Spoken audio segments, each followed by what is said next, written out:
Sanders. Thank you, Mr. Chairman. Let me focus on an issue that has concerned me for a little while.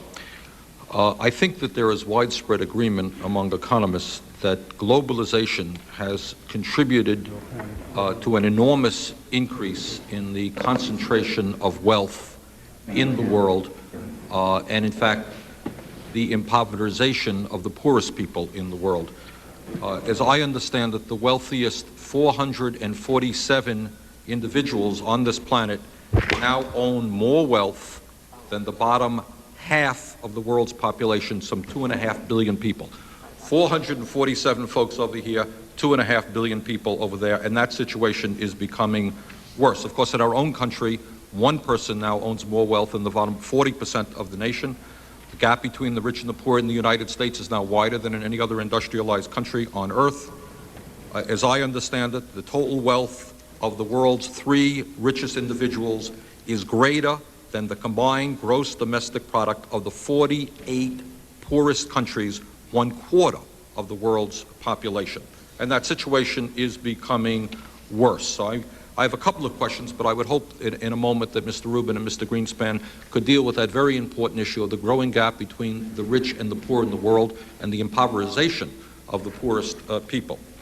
Second question, picking up on Mr. Frank's remarks, will you both encourage the IMF and other international financial institutions to follow the initiatives of the labor movement and the human rights movements worldwide and establish enforceable human rights, including labor, social, and economic rights, as fundamental principles? In other words, do we continue to encourage investment and protection through the IMF and other institutions in horrible dictatorships?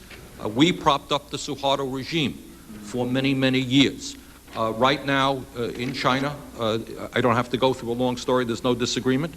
People can't speak out on their rights. There are no dissidents. People are paid 20 cents an hour, and there is no problem with American companies investing huge sums of money in that country while they're laying off American workers. So my question is, will you encourage our representatives to the IMF to fight for labor and human rights as part of our contribution to the international financial institutions?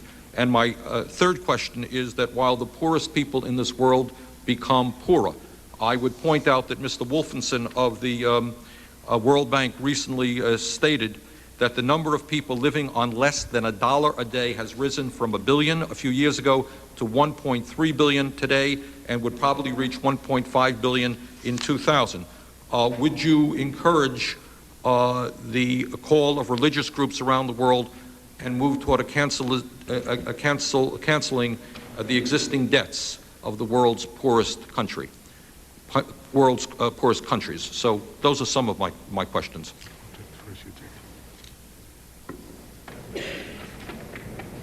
Congressman, I doubt very much if globalization is the big issue here with respect to the statistics which you referred to. The very substantial part of the increase in wealth of the individuals to whom you refer is largely a consequence of a very substantial rise in equity values throughout the world. It's not clear how much globalization is crucial to that. Clearly, it's not an issue that directly relates to the flow of capital. It relates to the valuation of existing assets within countries, and I don't deny that globalization does enhance the capability of individual companies to sell abroad and around the world, and probably enhance the value of the organization itself. There's no doubt that globalization has probably been a factor in lower inflation in a number of the countries around the world, which has lowered interest rates, which has effectively significantly raised the market value of assets. Mr. Greenspan, I don't mean to interrupt, but do you have a problem that fewer than 500 of the wealthiest people in this world own more wealth than 2.5 of the billion of the poorest people? Let me put it this way. My concern would be on the absolute level of what the remainder of the people had. In other words, I don't begrudge individuals from getting wealthy. If they're taking it away from somebody else, that's a different question. But that's not what this issue is. Because as far as I understand the data, what we're observing is a very dramatic increase in a relatively small number of people getting substantially increases in their wealth, but it is not, as best I can judge, at the expense of anyone else, largely because the aggregate amount of market-valued wealth in the world is up very substantially. Do you disagree with Mr. Wolfson, who indicates that the poorest people in the world are becoming poorer and that we're seeing more very poor people? No, I think that, but that's not globalization. I think. Well, some would argue that it may be, that we're destroying local sustainable economies and capital is flowing in and out, and in Russia, for example, there's no question that globalization has had a very deleterious impact. No, I would disagree with that. I would say that the problem that Russia has had is the aftermath of a highly centralized Soviet system, which was falling apart in the latter part of the Soviet regime, and that what we're seeing to a large extent is a consequence of that. I would scarcely argue that globalization is a major contributor to that problem. You really don't think that all of the capital flowing in and flowing out has had an impact on lowering the standard of living of so many people in Russia? Oh, I think that a lot of things have had problems. I wouldn't deny that the crisis that occurred in Russia last year has had a very major negative effect on the standard of living of very many Russians.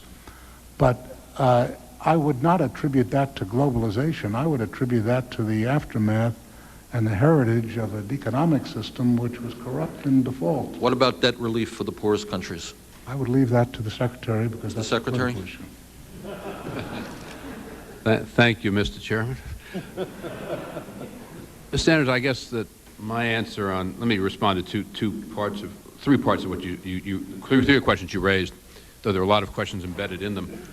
On the question of poverty and Jim Wolfson's statistics, without disagreeing with his data, and clearly the recent crisis has had adverse impacts on a lot of the most vulnerable people in the world, and I think it's one reason why this whole architectural issue is so important. I think it is also true if you go back over 20 years and take a look at a very large number of countries in the developing world, their people, not just the most wealthy, but their people are substantially better off today than they were 20 years ago, and I think that is a result, in some fair measure, of global investment and what you would, I guess, refer to as global and integration. I'm not sure. In Mexico, for example, that is not the case. The people in Mexico today are worse off than they were a number of years ago.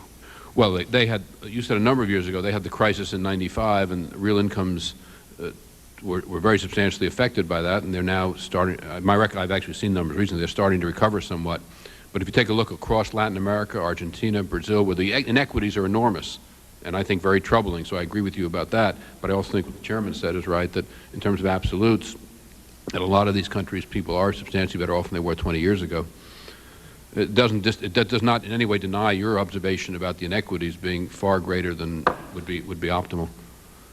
On the question of debt relief, I think it's a very complicated question. I would not personally, well, the President made a proposal with respect to debt relief in which there was provision. The proposal was basically for very substantial but not total debt relief, and I think that's the correct, at least in my judgment, the correct balance between maintaining a credit culture so that capital in the private sector will flow to these countries, which capital, at least in our judgment, is essential for long-term growth, and at the same time relief so that unsustainable burdens of debt can be reduced to sustainable burdens. Time of the gentleman has expired. Mr. Bacchus.